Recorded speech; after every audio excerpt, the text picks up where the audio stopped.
So now we will talk about methods on controlling weeds. There are various ways to control weeds, but now I want to start on methods of weed control by non-chemical methods.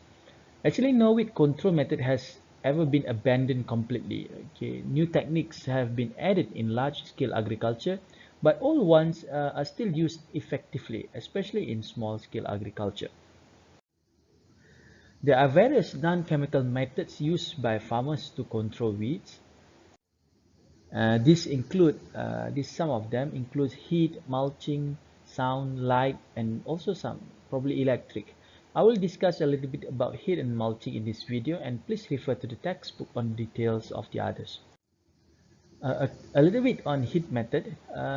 Many plant processes are susceptible to high temperature disruption attributed to coagulation and denaturation of protein, increasing membrane permeability and enzyme inactivation.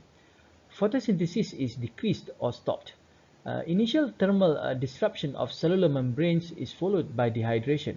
Heat, short of setting fire to an area, usually does not kill by combustion. The thermal death point for most plant tissue is between 45 degrees and 55 degrees centigrade after prolonged exposure. Temperatures of the flame in a flamer used for weed control approach around 2000 degrees Fahrenheit, but flamers may be used selectively when distance from the crop and speed are controlled. Mulching excludes light and may I repeat, mulching processes actually exclude light and also prevents shoot growth. White mulches are required to control perennials that can creep to the edge of a mulch and emerge. Okay, mulches increase soil temperature and may promote better plant growth. Several different materials have been used for mulch, including straw, hay, manure, even paper, and the most popular one, the black plastic. It is common to see mulches used in greenhouses where plants grow in soil. Mulches are used most in high-value crops grown on small areas and in crops such as sugarcane where laying the mulch can be mechanized.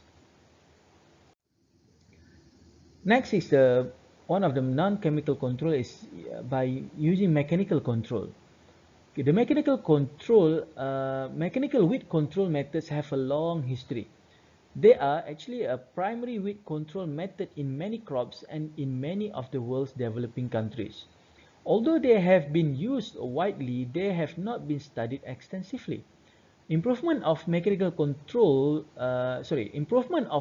methods of weed control is required if they are to become acceptable alternatives to chemical control. This is especially true in organic agriculture, where chemical control is forbidden, and hand weeding, if hand labor is available, is expensive and often not effective because it is delayed.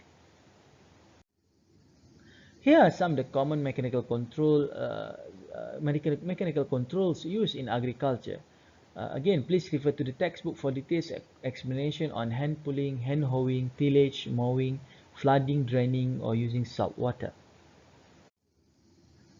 Cultural weed management is an important part of nearly all weed management systems.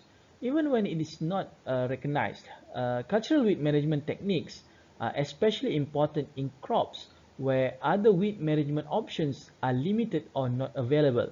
They should be included in weed management programs, although they should not be regarded as solutions to all weed problems. Similarly, despite the outstanding success of herbicides, absolute reliance on them to solve all weed problems is economically and environmentally unfeasible. There are some of cultural weed control methods, including crop competition, planting date, component cropping, crop rotations. I will try to discuss here these methods one by one. For the crop competition, the techniques of cultural weed control are well known to farmers and weed scientists actually. In fact, they are employed regularly but often are not conscious attempts to manage weeds. Planting a crop is a sure way to reduce growth because the crop interferes with the weeds.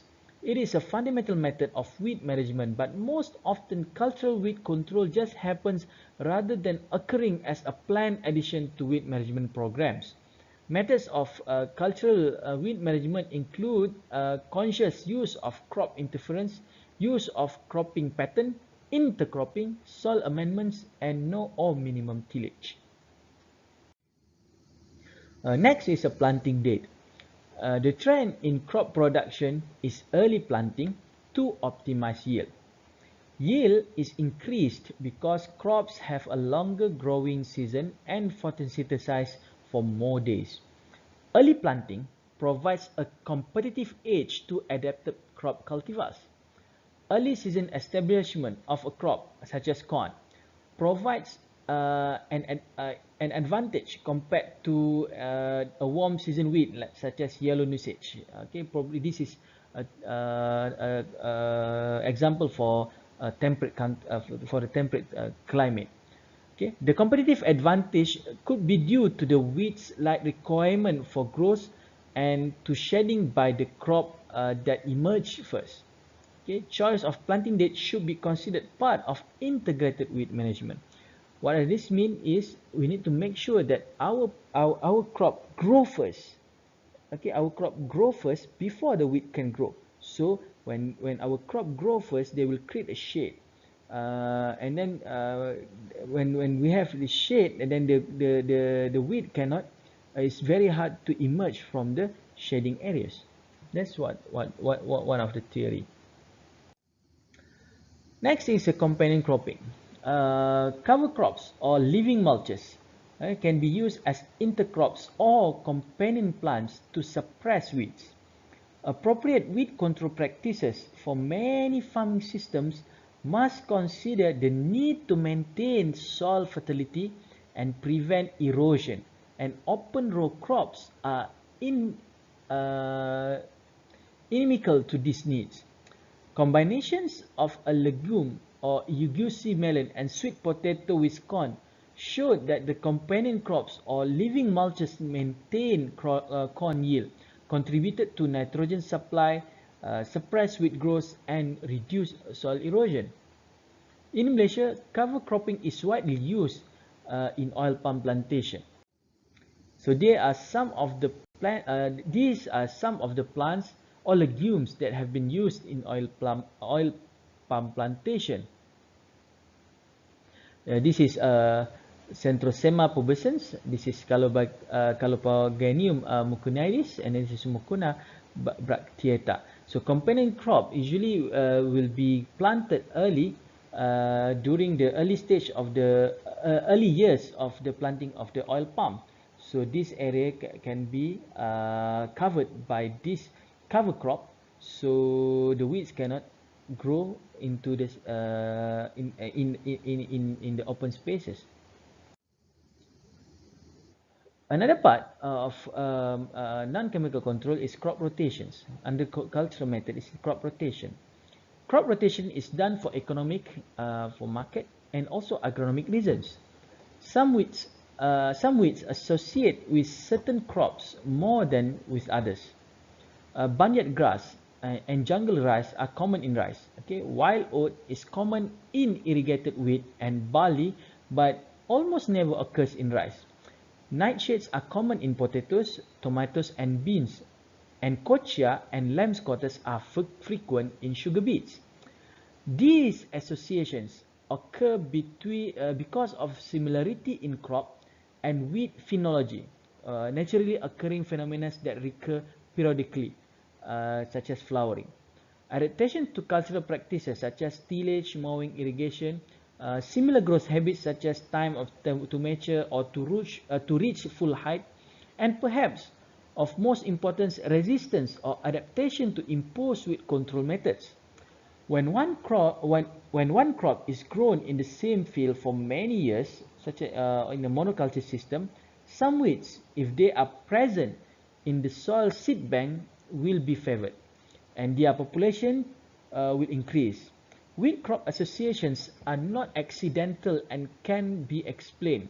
Associations can be changed by rotating crops, altering time of planting, or changing weed control methods. So basically, crop rotation also is equivalent to tenets of alternative agriculture. It disrupts weed life cycles because of the different cultural practices and growth characteristics of each crop. By this practice, weeds are kept out of synchrony with the crops, not allowing them to mimic the crops.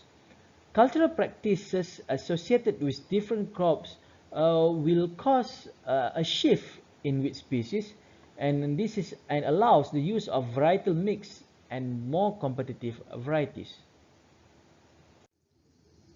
Because of crop rotation enable the change in chemical and other weeding regimes, this can considerably reduce the need for herbicides. By changing the herbicides, it minimizes the chances of resistance evolving among the weed species to herbicides, to certain herbicides. Rotation of different weed control practices would delay resistance compared to continuous monoculture. Delay of herbicide resistance dependent on the genetic of resistance, weed reproduction traits, weed seed survival, and fitness of resistance with plants. Okay, I will discuss in details about herbicide resistance in later lecture. However, there are some problems by this technique. The most important problem is crop rotations are very a market-driven pursuit, where farmers will only plant crops with high commercial demand. Farmers need to choose what type of plants that economically suitable of their needs. Crop rotation also is mainly based on experience. Okay, knowledge about this is very lacking, especially to countries that focus on monoculture since the beginning. Malaysian agriculture, for example, being essentially monocultural, do not allow crop rotational strategies to be in place. For instance, if the land is already gazetted as paddy field, no other plants or crop can be planted in that land. Things to think about. Try to read this question and try to understand the problem that's stated.